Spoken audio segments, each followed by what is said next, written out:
Good morning. Hello, hello.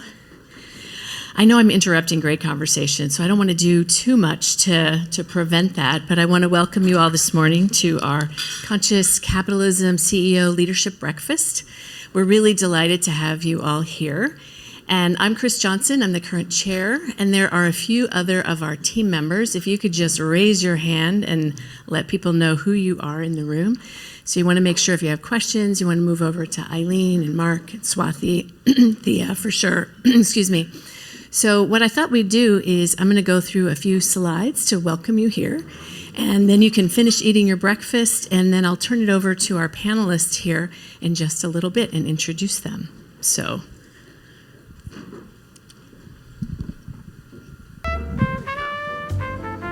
And that music's going to go away, right? I mean, we could dance, but I don't know. That could work. Nice. It's kind of a nice thing.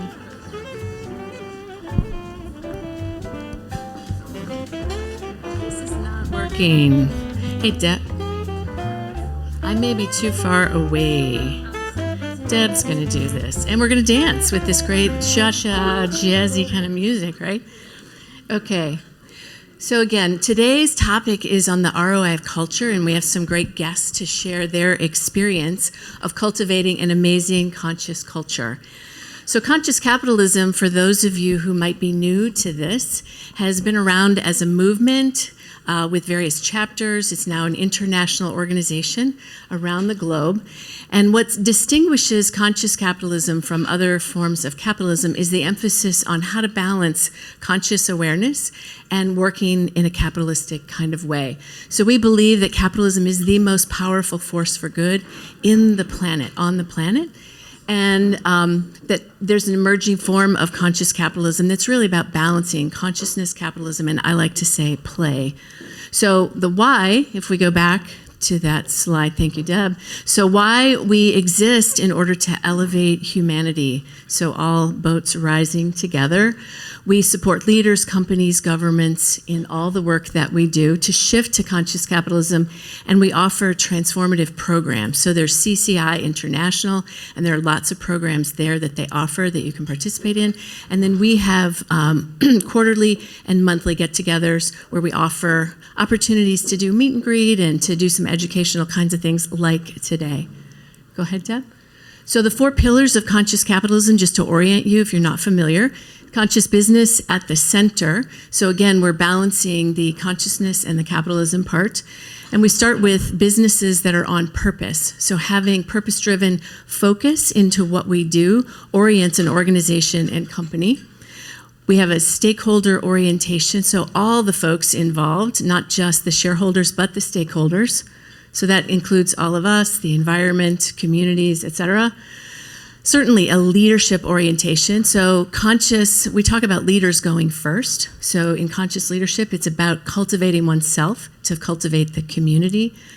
And then we're going to end here with culture today, because that's going to be the topic of what we're discussing, is the ROI of culture and what makes a conscious culture different. If you've been to other businesses and organizations that focus on consciousness, you can feel it when you walk in, kind of like today. So there's this really nice vibe here this morning, and we're going to kind of capitalize on that as we go. So before I turn it over to, to let you all finish eating, and then I'll turn it over to Thea Polancic, one of our founding members of our chapter. If you would just move forward, Deb. So we want to thank, we have a number of corporate partners that allow us to do the programming and to have events like this. So Grecian Delight is our visionary partner. And you can see ClearSpace, Jabian, Dan's here today. So thank you all, Gold Eagle. And then our last, we have some sustaining partners as well and collaborating partners. There we go. And we have some affiliate partners. So we just want to thank all of these organizations who allow us to do what we do. We also want to put in a plug that we really appreciate. We're a volunteer staff here on the Chicago chapter. Most of the chapters are.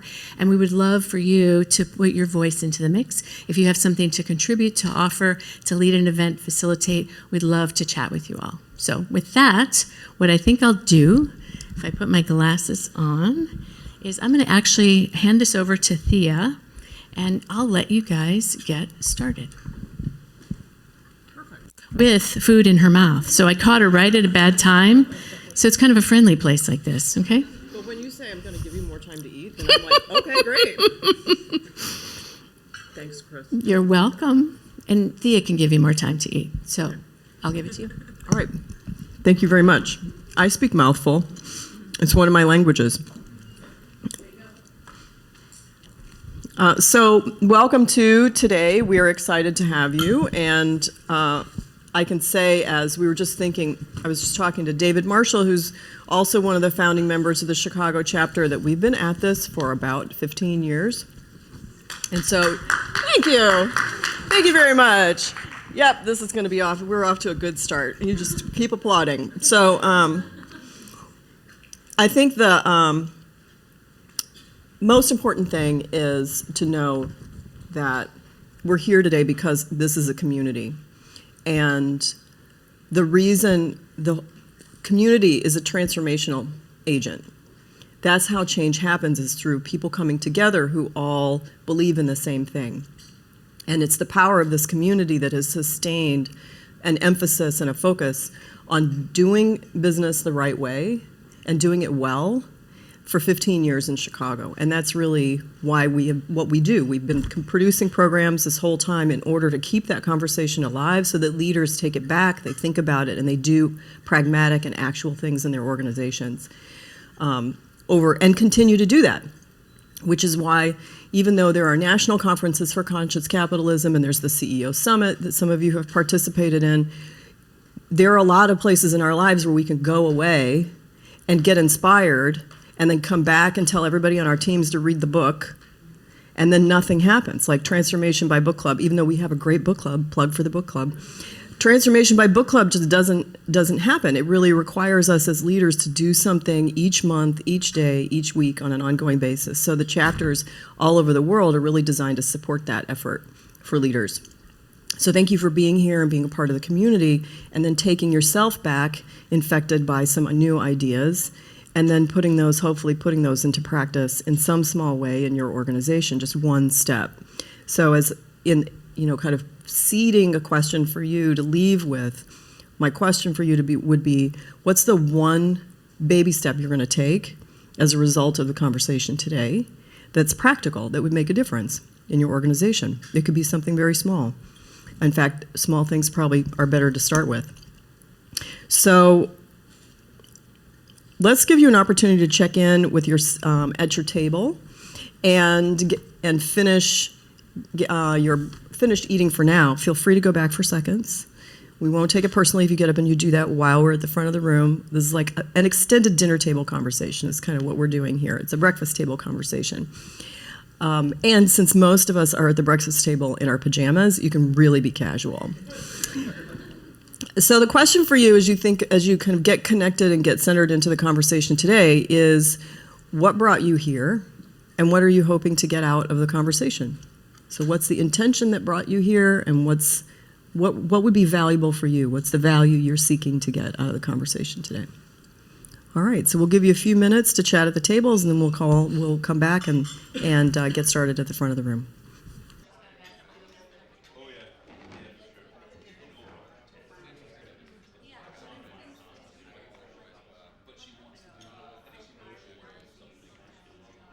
Okay, go ahead and begin to bring your table conversations to a close, and then we'd like to bring some of your voices into the bigger conversation now too. Thank you. I didn't even have to do the Boy Scout raise your hand thing. So I would love to start with the back table here and just hear what are maybe one or two of the things that you're hoping to get out of the conversation today, or questions that you're bringing. Who would be willing to share? This is my first time attending a Conscious Capitalism meeting, and really I just came to see what it was all about, and be able to join the conversation after I learned more about you guys, and so far it's been a great experience. Yeah. I'm so glad to hear that. Thank you very much. How about at this table here? Rob, will you be willing to share? we talked about learning, just learning from each other. What else? I'm thinking about the fractional roles, the inflection. There's a lot of growth at this table, weaving in and out of who our customers need us to be. If they don't need like a full-time CFO, that sort of thing. What else did we talk about, guys? I just think of learning. We're here to be sponges, and sometimes we're students, sometimes we're teachers, and we think this is a great community to be able to do both. Well, thank you, Rob. Wow. Okay, who'd be willing to share back here? Eric. This is my first in-person event, so we just joined not too long ago as an affiliate partner, so I'm happy to be here. We're on the verge of becoming employee-owned, so this fits in perfectly with what we're doing in terms of a culture perspective and not focusing on the money piece of it, but more the purpose. Money's important, but obviously the purpose is more important. And for me personally today, when we're talking about culture, the pandemic, has kind of shifted things. We now have employees in 4 other states, which we never had before. So trying to figure out how to keep our culture alive and active when you have people all over the country now. Great, thank you. Well, Peter and Maggie will be doing a master class after this for the next 4 hours. How about back here, Jamel? Will you be willing to? Can I put you on the spot? Sure. Good morning, everyone. Jamel Carter. This morning we're here as this is my first event, but we're here as just observers, right? Just there's some transition happening at this table, and I just found out about that. But we also talked about the fact that this type of topic that we're discussing today doesn't get enough airplay in companies and in organizations, and how we feel that it's probably the most important thing. The other thing personally is it's just to talk about ROI of culture. I just feel like my tribe is here, is what I'll say. So just you talked about community, and so it's nice to be in the presence of this group. Thank you. We're happy to have you in our presence too. Faith, I'm coming to you. So I'm curious to hear what is bringing you here today. I'm going to speak on behalf of the table in terms of what we discussed. I appreciate that there is legacy and iconicness here in terms of people that have been here from the beginning and us newbies joining for the first time.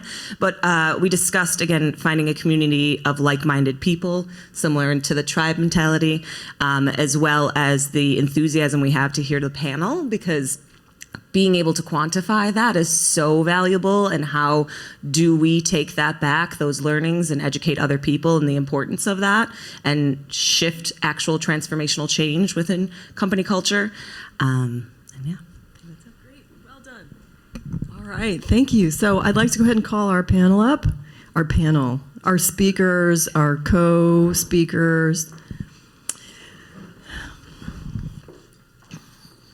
So you all have done a great job of setting the stage for today, and I'm thankful for those of you who have been coming to these gatherings for a long time, and also really thankful for those of you who accepted the invitation, whoever it was that invited you to come today, that you accepted the invitation to say, okay, sure, beautiful day, 7:30 in the morning. Yeah, I'm going to get dolled up and come downtown. So I just really appreciate that. I am not the only, I'm glad, or perhaps not the only person who, when I get up at this time on a Friday morning, go, why am I doing this? And then, I kid you not, every time I leave, I'm like, oh, that's why I do this, because it's just like so heartening and so fulfilling.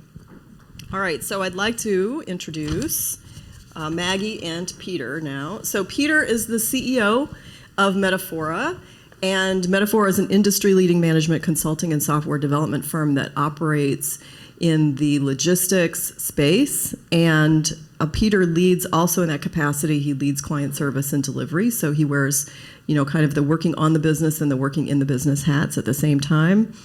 It really spends a lot of time advising big name carriers that you would recognize who bring your, make sure things get to your front door, but also the third-party logistics organizations and other organizations that are in the logistics space. So if you're wondering when you're going to get your couch, like Peter can answer that question for you because he's busy working on fixing the supply chain as we speak. And he's passionate about the future of freight. And as a result, Peter and Metafora are both moved by the impact people and technology have on business and the ability for each of them to make substantial impacts in the future. So thank you for coming, Peter. Yeah, thanks for having us. And Maggie Domondon is the Director of People at Metafora, and really Peter's indispensable partner in creating what they have created together. And she joined the organization 3 years ago as the first HR hire. In many organizations, there's not even an HR hire, so was really happy to see that you hired somebody there, Peter. And today, me too. Today she leads a team that partners with the organization on all of the HR functions as well as organizational development. So thank you for coming. Thank you for having me. One of the things I'm appreciating this morning, just in having, just in the fact that both of you are here today, is that it undermines this idea that there's like a single person who is the person behind things. We have such a culture of the individual hero in the United States in particular. So it's like, oh, it's Steve Jobs, or it's this one person, and there was a Lennon and a McCartney. So it's really these complementary partnerships, I think, that we see at the heart of a lot of the businesses that are in conscious capitalism and a lot of the successful businesses, that there are these partners who care about different things and bring different strengths. And then that special relationship, we could spend a whole extra time just on the dynamics of being two different human beings who work very closely together and what that's like. But thank you for both being here. Yeah, thanks for having us. Yeah. So Peter, I would love if you would start. Actually, you recently changed the name of the company to Metafora. We did. So would you be willing to say why you chose that name, what that represents? Yeah, sure. So Metafora is the Greek word for transportation. So we worked with an agency, and if anyone's ever been through a rebranding process, you can spend years and never actually find the right name. And what we decided very early on in the process was it was less about the name and more about the energy behind it and the branding associated with it. And so to us, first of all, Metafora just sounds cool. It's impossible to come up with a name that describes what we do. So we wanted something that gets people interested in talking, and then the fact that it has this tie-in back to transportation behind it, and it also, to me, it makes you think of metamorphosis or metaphor, and there are kind of all of these other secondary applied meanings to it that relate to our values and the culture and who we are as a business. So that's some background on it. Well done. Yeah, thanks. While you're at it, will you do a better job than I did of describing sort of what you do? I think kind you of what did that it. means on a daily, in the inner workings of what you guys are up to every day. What do you do? Yeah, you did a great job. I can maybe say it with more buzzwords. Nice. Yeah, but we like to say that we're in the business of helping other people do great things. We do growth consulting, strategy consulting, change management, and then a lot of digital transformation and custom software development for logistics and trucking companies. So we build software for FedEx that helps them manage their network better and optimize how they're moving freight. We work with companies like Coyote Logistics, that's a local big tech-enabled logistics provider on their organizational design and how they compensate their people and how to run their business better. I would say that's it in a nutshell. Okay, great. So what is wrong with the supply chain, and when are you going to fix it? Yeah, there are a lot of things. There are a lot of things that are challenging. It's interesting.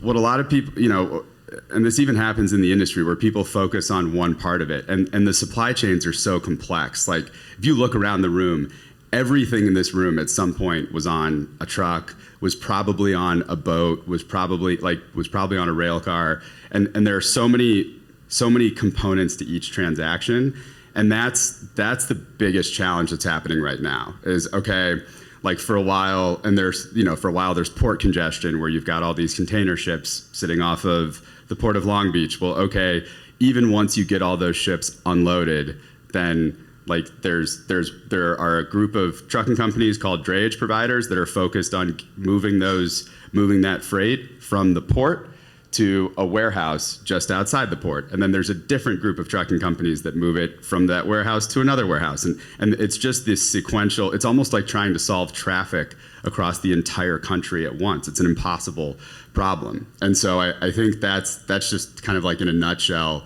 what's been happening the last few years. Is it started with manufacturing issues with a highly global supply chain, and then it turned into kind of all of these downstream transportation challenges, and now it's everything from getting warehouse workers available to pull things off of shelves, to getting the trucks loaded, to getting the trucks delivered, and so on and so forth. So it's kind of a non-answer, but No, it's good. What I'm appreciating just really getting present to what you do. Aside from the buzzwords, you are a very good consultant, so you like got the buzzwords. well, But so against that whole backdrop of complexity, then what's like one thing you guys have done?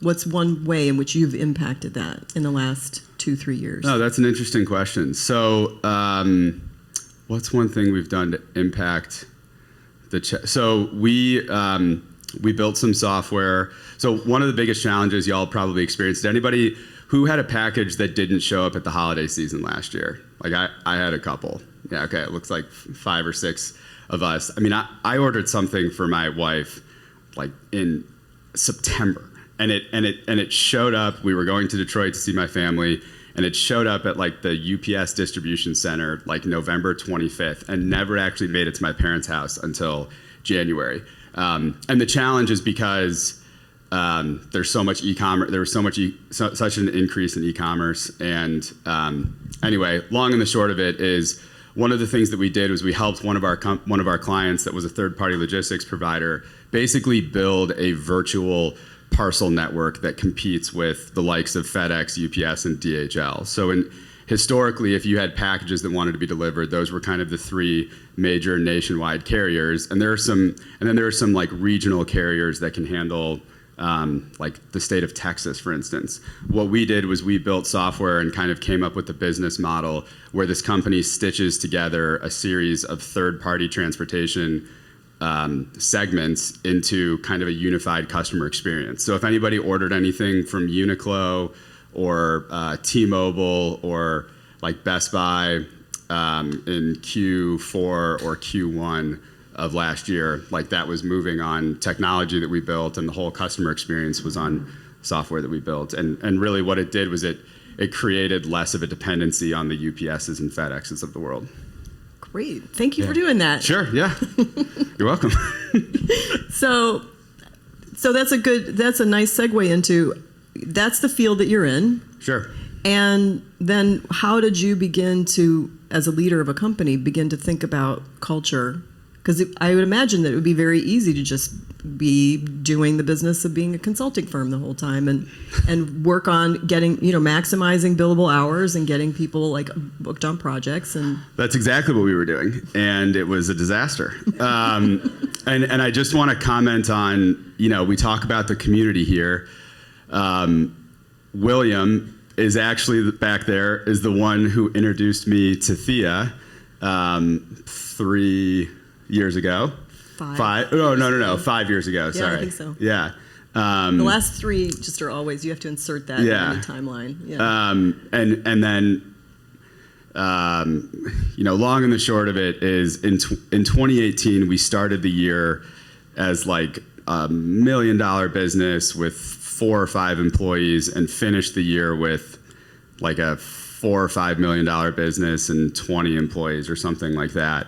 And we hired really smart people with no concept of company values, company culture, and it was basically just a group of people in a room that were like ships passing in the night. They were working on whatever they were working on. There was no concept of a company vision, of a team. And I remember meeting with Thea in, I think it was June of 2018, because we were still in our River North office. And And I was like, hey, things are going really well. We just signed GE Transportation and JB Hunt, and we have FedEx. We have all these big customers.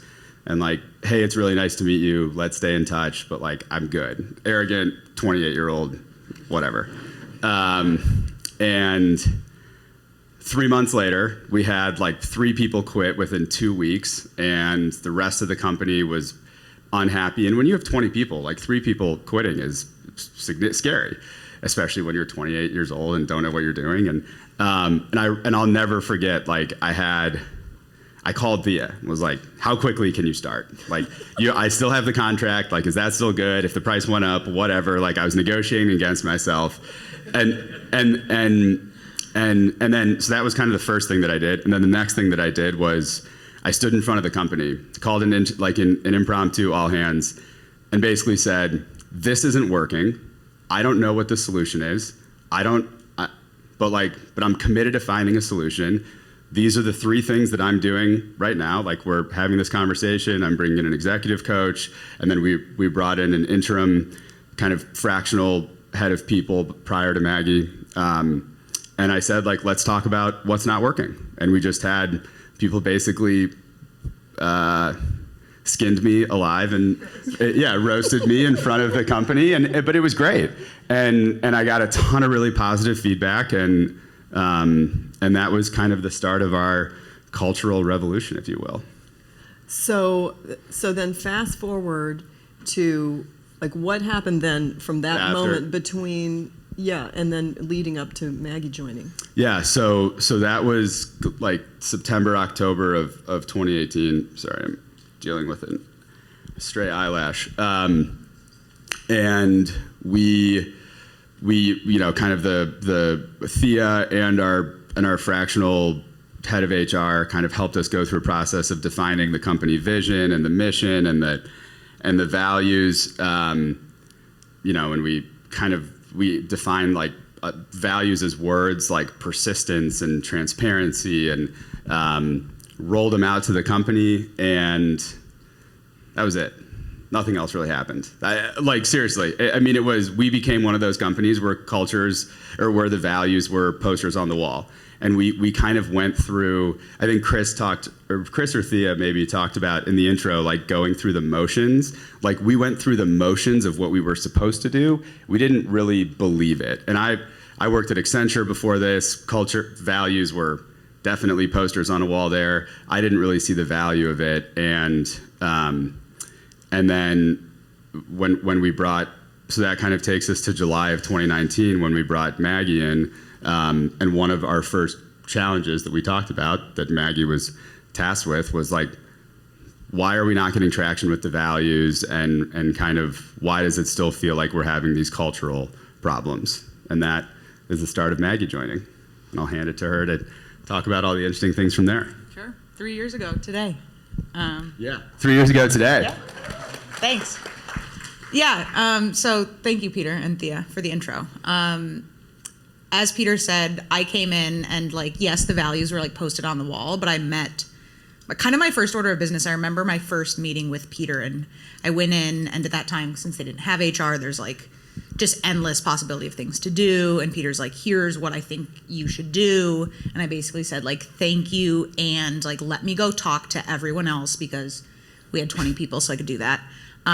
Give me 3 weeks, and I'll come back and kind of compare my list to your list. And tell you what we should actually do. Yeah, based on what our people think that we should do. And that was, of course, a good exercise. And throughout that 2-3 weeks, I talked to people about the values. And truthfully, at the time, I don't think anyone could name any of them. I think there was honestly someone that looked for the poster on the wall to tell me what the values were and what they meant to them. But they were single word values. They were good, but some of our first order of business in terms of cultural transformation was building a values-based organization, and that started with more or less an overhaul of our values, based on what our people thought was a representation of who we are today, as well as who we want to be for each other and for the people that we serve, being a services business. So that was, we really built the values with the help of our people. We didn't just say, hey, here's our values, you guys should accept these values as we've decided that they should be. And now our values are like statements, and they are, we have examples of what they look like in action, and I'm sure we'll talk more about it, but they're like really woven into like everything that we do, everything from hiring to performance to recognition. And that's, I think, kind of what's led like this tremendous shift when it comes to like the return of investment on our culture has been like having a truly like values-driven culture, not just a culture that has values. Yeah, they're also they're a part of our sales process. I mean, it's like how many of our interviews start with, "Hey, I was looking at the website, saw the values," and like that's part of what drew me here. So what are you seeing today then is the value of having done that? What's the impact of that, of shifting from like ships passing in the night, nice metaphor by the way, ships passing in the night to like having, you put a lot of effort in this and you've operationalized it. So what's it look like now? How's it working now? I would say the things that stand out to me are like the consistency and authenticity of like the culture that it's created. I mentioned like we talk about these in recruiting, and even before I get someone on the phone, I'm usually the first person who talks to everyone. Someone will say that, "Hey, I read your values online. I really feel coming out even in this first conversation that you all are like living by that." And then it's incredible as someone will work through the process up through the managers and the team members, and then like meet Peter, and I'll circle back with them hopefully like at an offer stage, and people are like, I can't believe that the foot that you put forward at the beginning of this conversation is like how this has continued to play out, and like you weren't selling anything other than like your true authentic selves. And I think a lot of that is echoed when people get then onboarded, right? We work the values into onboarding, and then we train them on performance, and we talk about the values again. So it really has created like this consistent kind of support system where people feel like we are who we said we were. And we kind of continue to be that. So they're not like surprised when they join the organization about how we work together or how we support our customers, which has been pretty profound for us. Yeah, and they really became kind of the foundation for how they became our North Star for navigating the pandemic. Pre-COVID, pre-COVID, we were maybe 25, 28 full team members with maybe doing, I think in 2019 we did like 6 or 7 million in revenue, and not today, like right now we're about 120 and on track to do 18.5 to 20 million in revenue this year. So pretty substantial growth almost entirely during the pandemic. And certainly, like I have to acknowledge that some of the supply chain issues have been a tailwind, but we wouldn't have been able to deliver on all of the inbound work that we've had if we didn't have this value system in place. And I remember very early on in the pandemic, like basically all of our customers stopped paying us, like work dried up. We got a PPP loan, which was a lifeline for us. But I remember we laid off like 4 people, like March 15th. That was probably the worst day of my life. And I remember having an all hands about it and telling people like, this is what happened. Here's why we did it. This is the unfortunate situation where like these were kind of junior investment hires that weren't really generating income right now. And like, we're doing this because like, unfortunately, this is an example of where we had to make a really hard decision for the betterment of the group. And one of our values is speak your truth. And it's all about like really open, honest, transparent conversation. I mean, we would have a weekly all hands, and probably twice a week, I was posting updates in Slack on like the status of our PPP loan application. I mean, like these are the banks we're talking to. Here's how much money we're gonna get. Here's how much runway that gives us. Just giving all of this information to people. And I think that's kind of that momentum and energy carried us through. I mean, we did 20% pay cuts and a lot of tough decisions. But kind of back to the question of, those are some of the qualitative impacts. And I'll just give another really easy example of the qualitative impact. We we were looking for a videographer for this, and like reached out to our marketing team a couple days ago, kind of last minute looking for it. And we have a new woman on the marketing team that like is based in Colombia and works for us through a contracting agency. And like she kind of hustled and found a video firm in like 24 hours or something like that. It's just an example of like people, one of our values is go the extra mile, which is really about kind of like persisting and like helping out your team. And it's just amazing to see how people like, you know, we gave her a shout out for finding the videographer and like people were celebrating it. And it's just this like big team positive energy. And that's more on kind of the qualitative side of the ROI of culture. As we start to think about the quantitative side, we have like, who here has had an issue with hiring in the last 18 months? Okay, everyone? So we've had people that have turned down higher paying job offers at other companies to come and work with us because the interview process that they had with us was so exciting, and they experienced our values in action that they wanted to be a part of our culture and our team. They felt that they could learn more and develop their careers here. And like, those are the things that I look at when I try to talk about the quantitative ROI of culture and why a company culture should really be an asset on the balance sheet. I mean, I would be happy if it tipped the scale for hiring someone, but the fact that people will take less is really remarkable to me. Thank you for that, and I can tell that like is something that really moves you. Like you got kind of present to that there for a second, didn't you?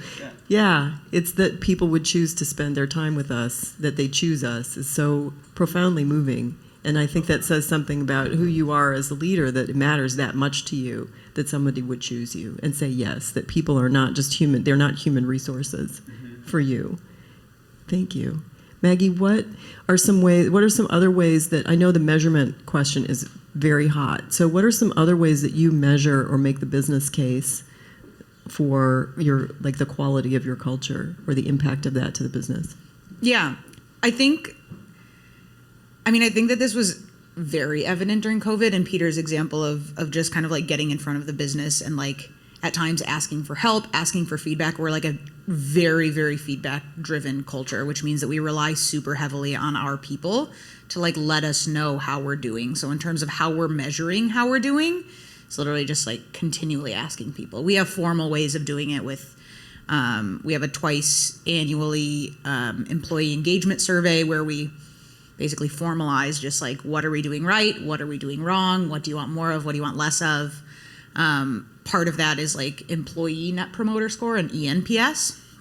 And truthfully, so many of the outputs of that kind of dictate and now my team, I guess, still get used to saying that, priority list in terms of like, what are we focusing on, so that we're not just focusing on, you know, what we've decided January 1 is the most important, because I mean, if the last, I think 3 years have shown us anything, it's that the company that we might be in June isn't the company we were in January, and we can't just keep operating on the same agenda of things, you know, for the purposes of like digging our heels in and, hey, this is what we committed to, let's do it. I mean, just last week we had a like leadership team kind of summit in Chicago where we talked about like, hey, what's gone well this year, what hasn't gone well, and like, how can we change? It's not just like, how do we get back onto the path that we originally set for ourselves? It's like, does that path look a little different? And I think that that's one of our values is be cool, no ego. And I think that's just like the humility that we kind of bring like as leaders that trickles down into the organization of like, hey, we don't think we're doing everything right all the time. And so we have a reliance on our people to let us know how we're doing, and helps us like be responsive and like make sure that what we're doing meets people where they are. Thank you for that. So I want to keep drilling into this, like, because there's this tension a lot of times that culture is fuzzy ducks and bunnies, you know, or that it's just measured in terms of employee satisfaction. Like, people are happy, and that, but there still, for some people, remains a question of like, what even is the ROI of people being happy, of happiness? And so I'm curious, if you look, Chris mentioned in the kind of that part of conscious capitalism is a stakeholder approach, that we're looking at all of the, not just employees and customers, but suppliers and ownership, like, and the communities that you're a part of. I'm curious if you see an ROI, or there are ways that you can trace the through line of the value of your culture into some of those other relationships. So do you feel like there's an impact on customer outputs, or the quality of those customer contracts? I'm curious. Sure. Yeah. A couple things. Maggie mentioned the employee net promoter score, which is effectively a question of, on a scale of 1 to 10, how likely are you to recommend Metafora to your friends or family to come and work here? And the engagement survey we did in April, we had a 95% employee net promoter score, meaning 95% of our employees would recommend Metafora to friends to work. And in September, it was 93%. So that's a metric that we use. And then, another one is we've hired 16 or 17 people this year, and about half of them have been referrals.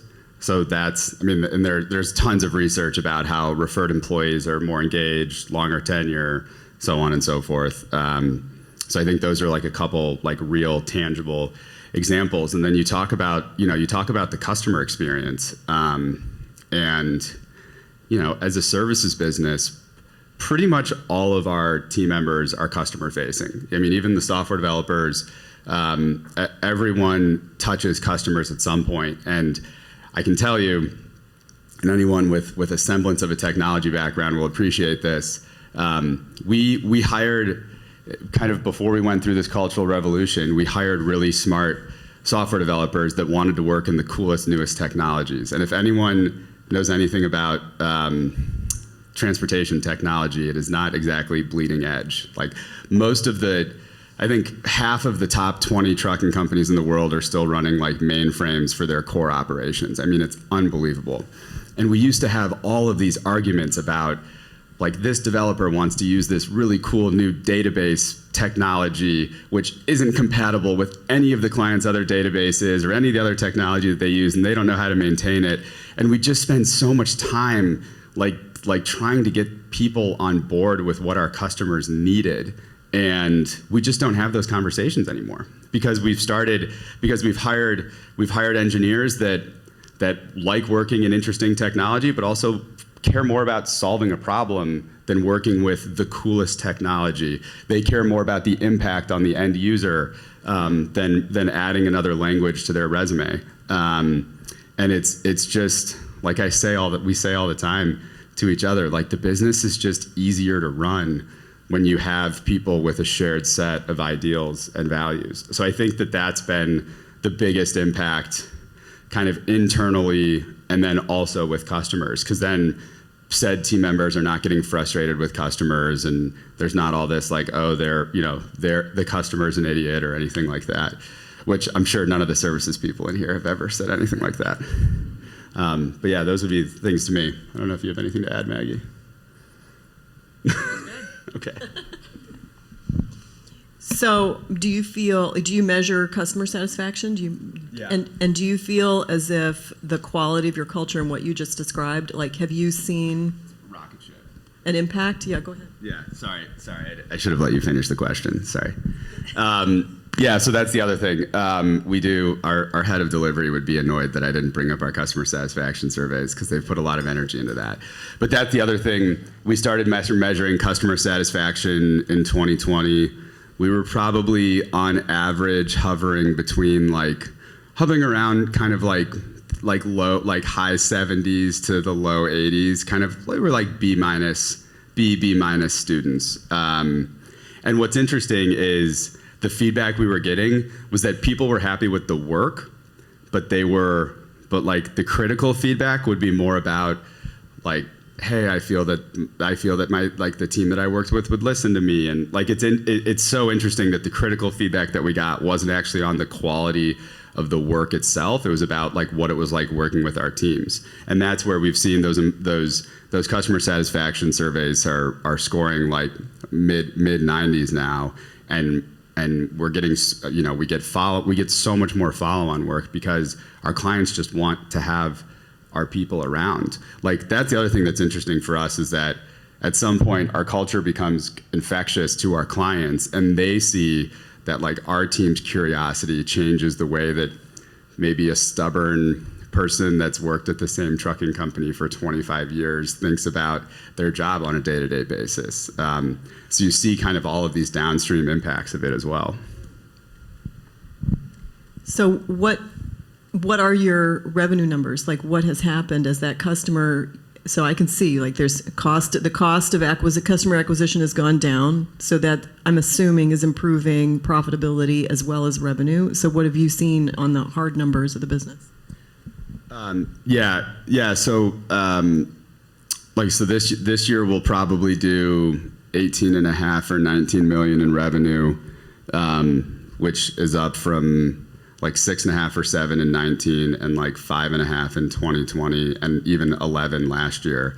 So pretty significant growth in that regard. The other thing that's really interesting, and also I think folks I think everyone would probably appreciate this, all the business leaders, as of January of 2022, like of that $18.5 million goal, we'd already contracted like 15 of it, which is pretty remarkable for a services business going into the year to already know where so much of their revenue is going to come from. And that's all really a byproduct. Like all that revenue was secured because we started working with those folks the tail end of 2020 and last year and in 2021, and they wanted to continue working with us and they felt comfortable signing longer term contracts. So yeah, and we've also we've seen the margins go up, teams are more productive and efficient, just across the board. That's really compelling. So what you're saying is that hiring Maggie and investing in the culture has paid off. Yes. That's what he's saying. Yeah. The single here. I mean, like, I mean this seriously. In the last, I've been in the business for 7 years, and like the single most important thing that I've done is like, and it's kind of like it's a couple of things, but it's like committing to moving to a values-driven culture, like investing in someone, bringing on someone like Maggie, which at the time we really couldn't afford, but it was the right, like we knew that it was the hire that we needed to make and that the business needed. And that was tough, and my board gave me some heat at the time, and it's like paid off in spades. But I think that, yeah, it isn't completely paid off for itself. Thank you. So I think it's time to give the tables a chance to chat amongst yourselves, and then we'll come back with questions. So we have some questions for you at the tables. Okay, so here are your questions. What are 3 words you'd use to describe your company's culture? So take a minute actually right now and just think to yourself, because you can't cheat on the second part of the question. So what are 3 words you'd use to describe your company's culture?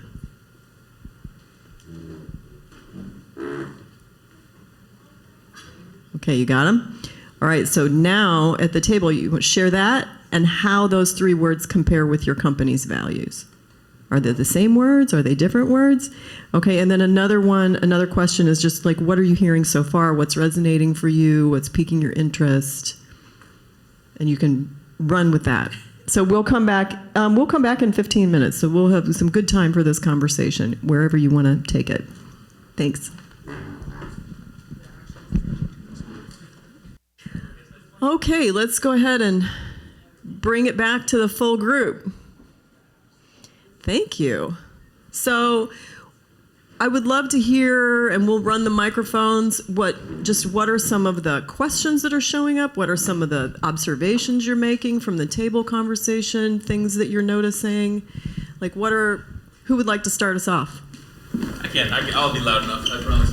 I heard speak your truth and a couple of good examples there about what that looks like. I heard, I think it was be cool, no ego or something is another value. A couple of things. Like, what are the other values? Do you have any other kind of quick anecdotes of what that actually means in reality? Pop quiz. Yeah, pop quiz. What? Can you name them? Yeah, go the extra mile is one.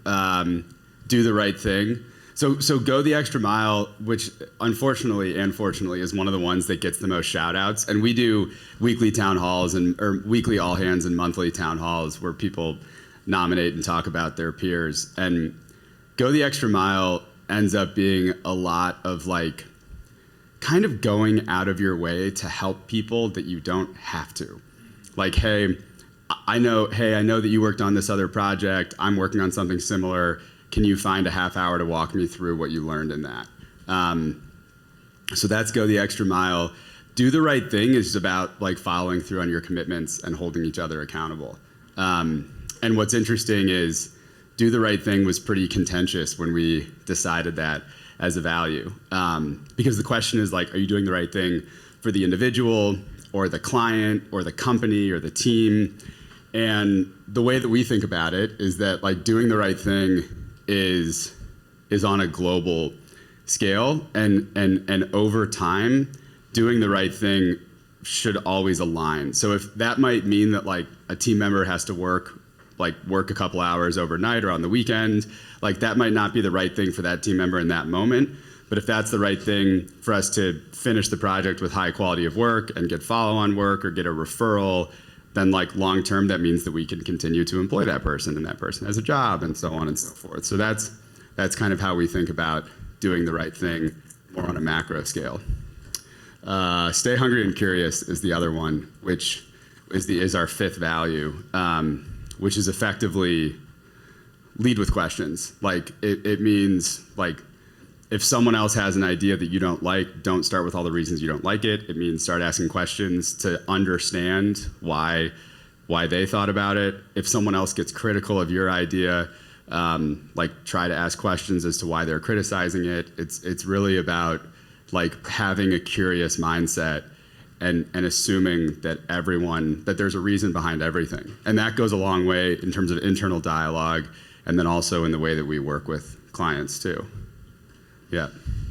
You know, speaking of clients, I want to make sure we get this in before, and then we'll come back and checking in with the tables. But one of the questions that I know is there for people is like, so everything works perfectly all the time now that you have this amazing culture, or does it? And particularly, you know, maybe you've created this bubble of awesomeness inside your firm, but then what happens because some of the companies I'm assuming that you're interacting with may not have a similar culture, it may actually actively have a negative culture. So how does that work?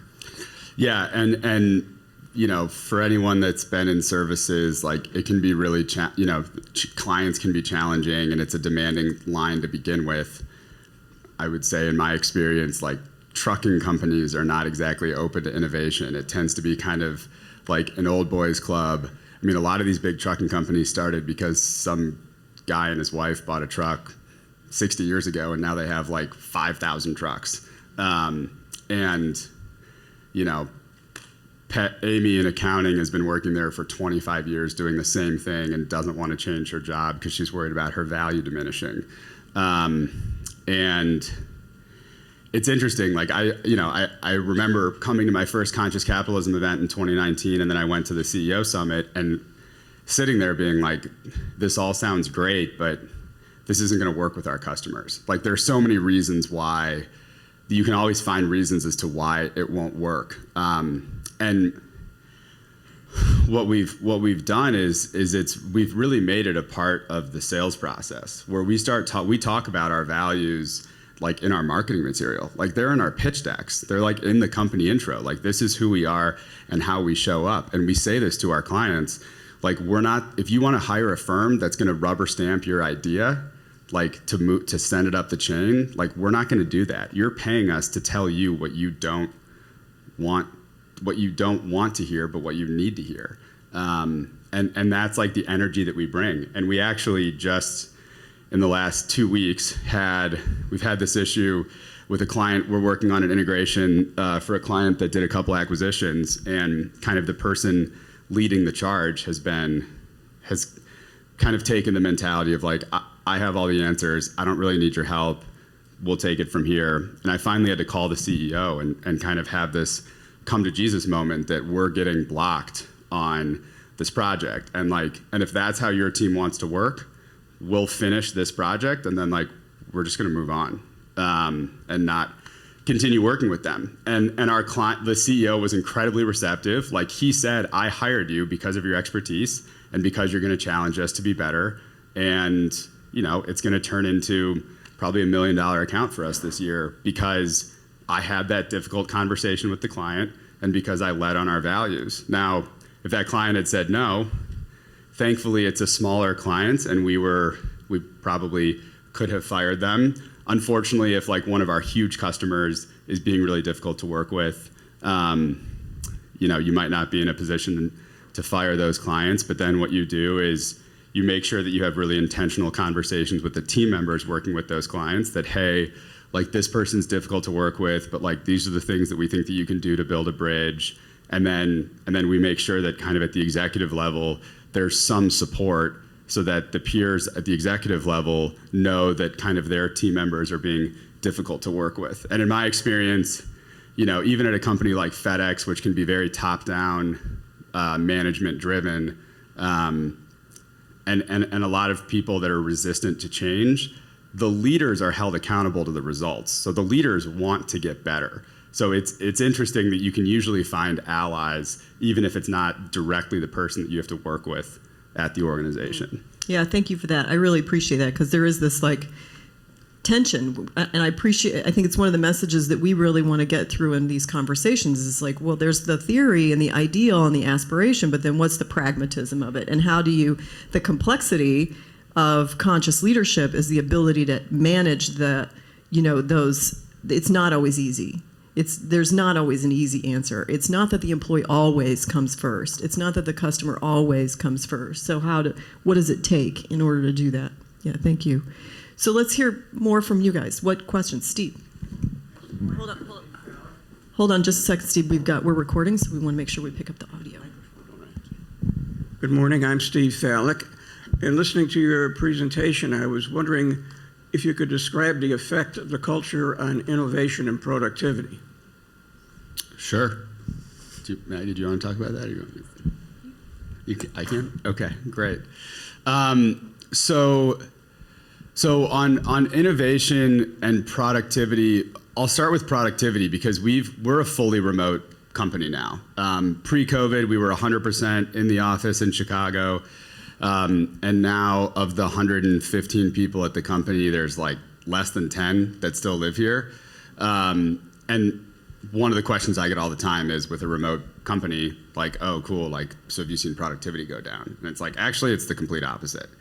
Because we have a culture of accountability. We have a culture of like doing the right thing for your teammates. And so like, we don't have people at our company that want to come in and like just do the bare minimum. We hire people that believe in delivering high quality work products for like, because they care about the person next to them, because they care about the outcomes for the customer. And so we've actually seen like productivity has increased throughout the pandemic because we also have a culture where someone can say, hey, my 6-month-old is sick, or my 6-month-old has someone else at COVID or someone else at daycare get COVID and, you know, and can't, and like I can't take my kid to daycare. So as a result, I have to take care of it and I'm going to be in and out of meetings or not on video. And like, we're accommodating for that. And then like miraculously, somehow people still get their work done, whether they're doing it at night or on the weekends or whatever. It's more about managing output than it is, are you online from 9 to 5 every day? So I think that's where kind of the intersection of culture and productivity come into play. And then on the innovation side, I don't know how I would measure it. But the one thing that I would say is that I think that we do have a culture of, I think a lot of the people that work at the business think of themselves as owners, and we're rolling out an employee equity program. Every employee at the company is going to have shares in the business. And like what we've seen even in the last couple of months is like personal accountability to drive the business forward. And I'm like, as someone who's taken the business from me and one other person to where it is today, like I get super motivated when I hear about, hey, like here's a customer that came into the business and we signed a contract and delivered the work and I had zero involvement in it. from start to finish. Like, that's really exciting. And so that's where I think that the return of culture on innovation has come in play for us. Thanks. Does that answer the question? Cool. Thanks, Steve. Thanks. I'm curious, like from this table up here, just what kinds of things came up in your conversations, whether it's a question or an observation, something you're noticing you're excited by? Who would be willing to speak to that?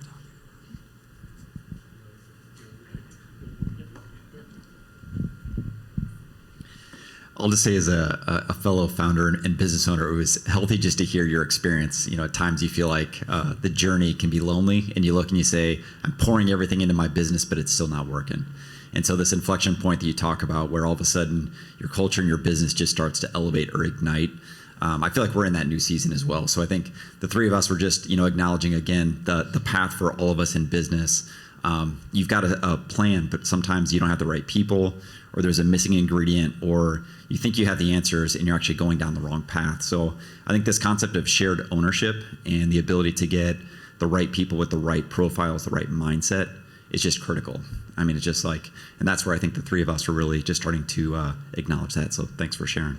Yeah, I appreciate it. And congratulations on feeling like you're hitting that inflection point. I mean, I think it's worth noting that, like, it's really easy for us to sit up here, June of 2022 and say we've tripled the business in 3 years and are having all these successes and have this great culture. And it's like, I mean, it's been a knife fight for like 3 years. I mean, we joke about how 2020 is the most fun we never want to have again, which was also coincidentally the catchphrase for like pledging at my fraternity. Like, I mean, it's just, and it's been, we've had really hard people, like we've had people leave, there have been, and sometimes you have to be okay with that. We had a really, really great engineer that was like a cultural cornerstone that just left a couple months ago, and he joined as a junior engineer and he left as like a level 2 senior engineer. He was here for 4 years. He mentored a bunch of people. He was promoted, and like, I just had to be happy for him to move on. Like, that's part of it. It's selfish for me for us to try to hold on to those people. And on his way out, he like wrote a blog post about his experience at the company and how much he loved working here. And like, that's on our website. We've been promoting it. Like that. It's just another example of how all of these things start to come full circle. But it takes a lot of work. And one thing I agree that it can be lonely at the top, or it can be kind of like you can feel like you're alone in the journey.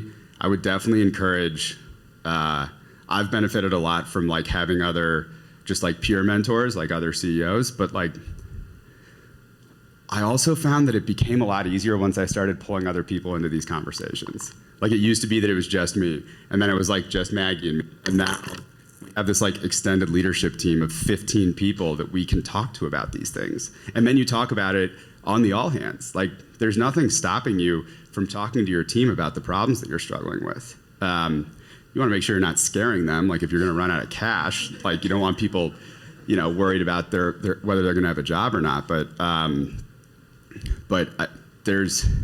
I really do. We were talking about this morning at the table. Like, I think in 2022, people just crave authenticity, and like that.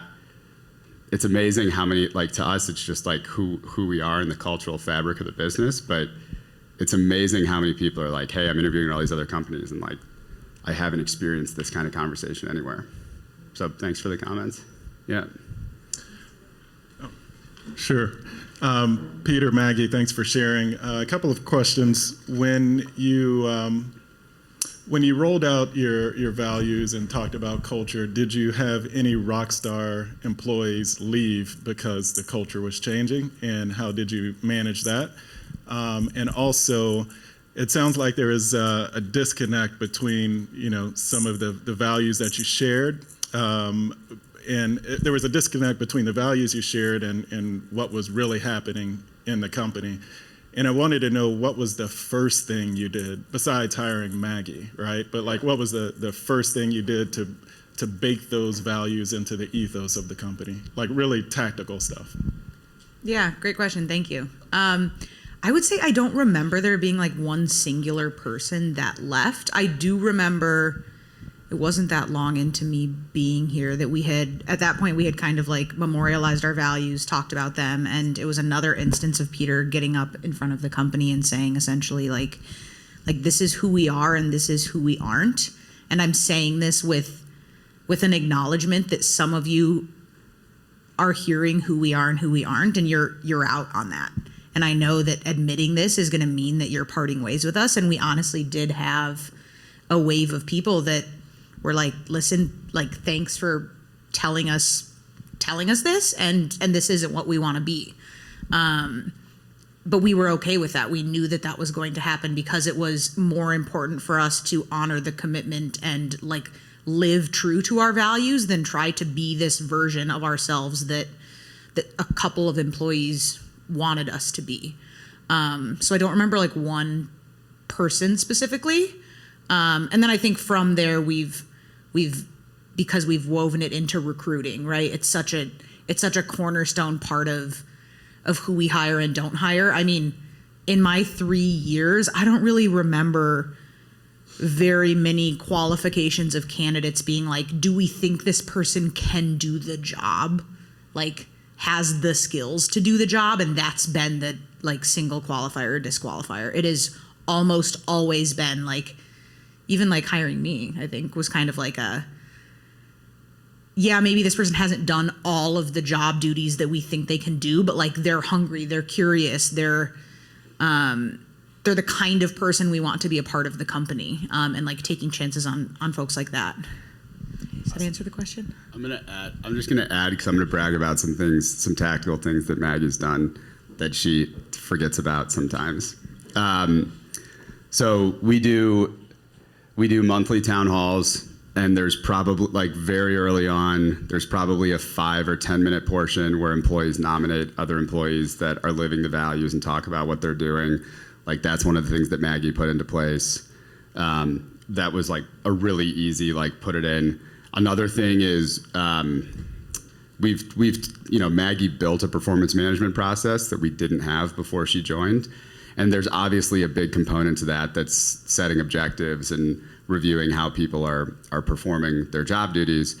But one of the things that we do is we do peer reviews on how you're living the values. And so it's up to the individual to nominate other people at the company to review them on how they're doing for each of the values. So they rate on a scale of 1 to 5, how well, do you live it like sometimes, often, always, rarely, y'all know, and then add comment on it. And like, I mean, the fact that it's a part of our performance management process, the fact that, to Maggie's point, like when we're interviewing people, it's a part of how we review the candidates and assess them. It's like, is this someone that can be successful here or will be additive to the team? Like those are the things where you're like really putting it into action that are tactical, that I think they've just like become a part of Maggie's life. But like you did, like Maggie really drove all of that change here and like came up with what does it look like to put these into action and have them be a part of the ecosystem of the business. That's such a great note to end on, not only in how you kind of capped it off, but also I can really see you modeling your value of go the extra mile and your acknowledgement of Maggie in front of the group too. So that's just very cool. Yeah. All right, so we're going to close the portion of the kind of formal sit down part of our conversation in order to give you time to connect with each other and to connect with Peter and Maggie. Thank you so much for the conversation so far. Let me hand it back over to Chris Johnson to wrap it up. Thank you, Thea, for such a great moderation of a superb conversation. So thank you, Peter and Maggie, both of you, for showing up today.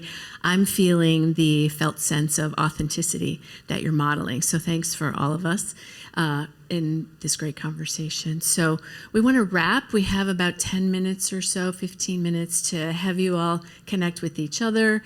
Want to remind you that our chapter, we have some upcoming events. We have an essential series that runs from 4 to 5:30 about every 6 weeks or so. And we have one coming up on July 21st. And that topic will be on stakeholder value. So you might want to check that out and come join us.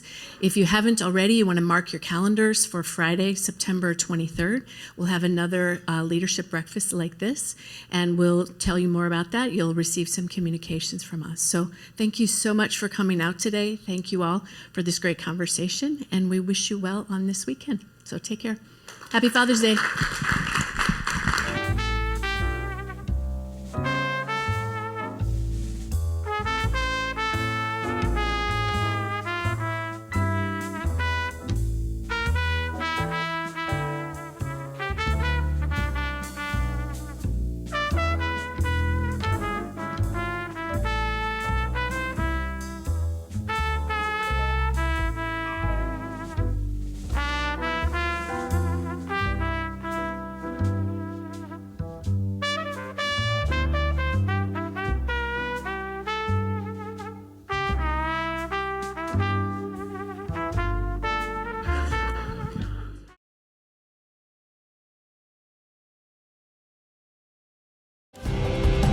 Metafora. See how far your business can go.